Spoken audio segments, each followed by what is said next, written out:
My name is Dennis Garrity, and I'm the former Director General of the World Agroforestry Center here in Nairobi, Kenya. The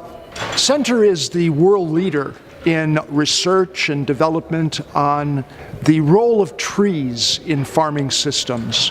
Over the last few years, I also have been serving as the United Nations Convention on Desertification ambassador for the drylands, and have been maintaining a profile of the problems and solutions that are so necessary to actually improve the lives and livelihoods of people around the world in the drylands of the globe.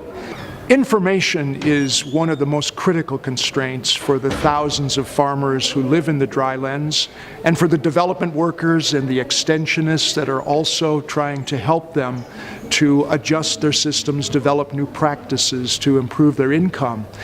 And the magazine called MITI, which stands for tree in Swahili, has become the major vehicle, in fact, the appreciated and respected communication tool for distributing information of all types regarding agroforestry in the drylands, the production of trees and plantations, and environmental amelioration as well.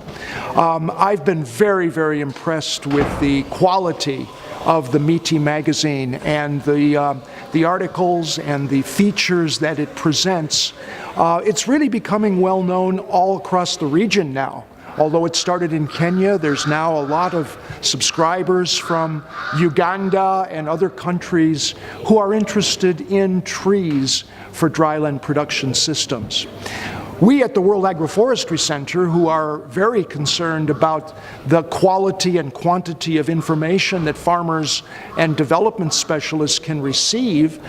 find the MITI magazine a particular tool. And we often work together with the MITI publishers to put out new information through the articles and the features that they're publishing each month. So we really appreciate that magazine and its presence in the system. Indeed, the Better Globe Forestry company and its operations here in Kenya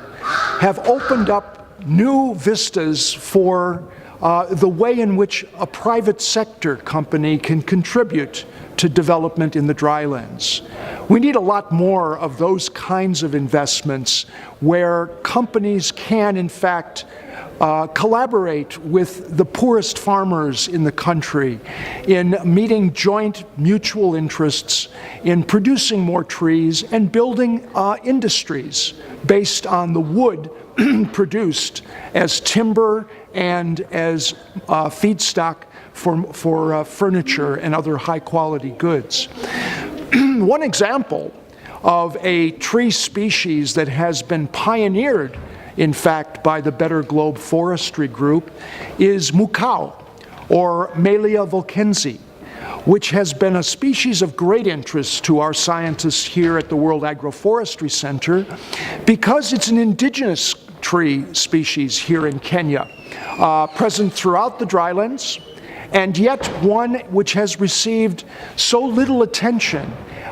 in developing its enormous potential as an industry in this country. Our friends at the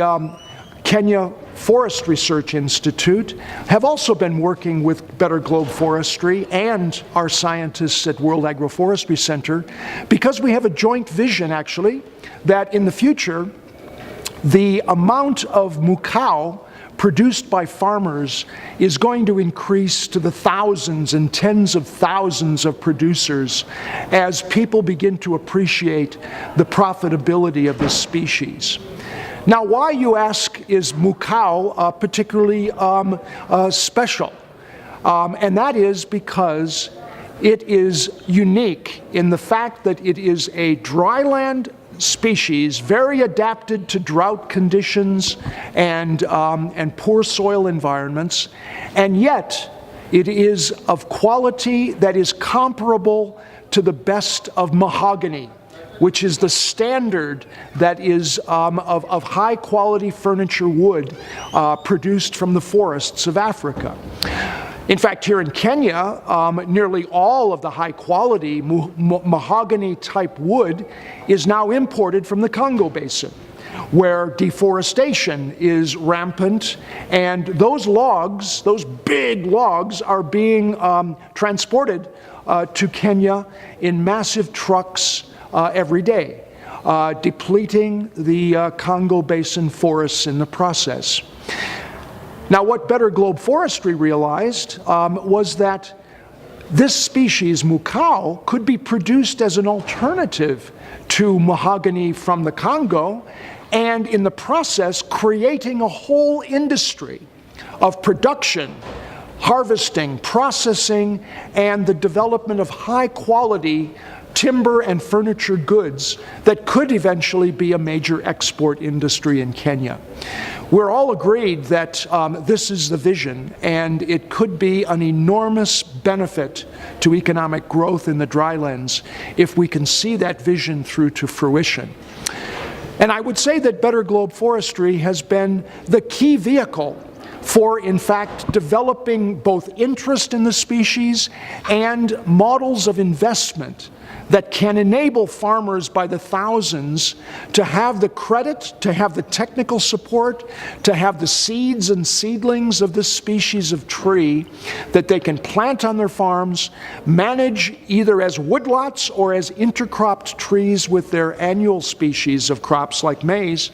and produce the assets and income that can enable them to escape from dire poverty. I think this is one of the big news stories of agroforestry in Kenya, and we look forward to continuing to work with Better Globe Forestry for the years to come as we see the potential growing for the development of mukau as a major industry contributing to the economic growth of Kenya.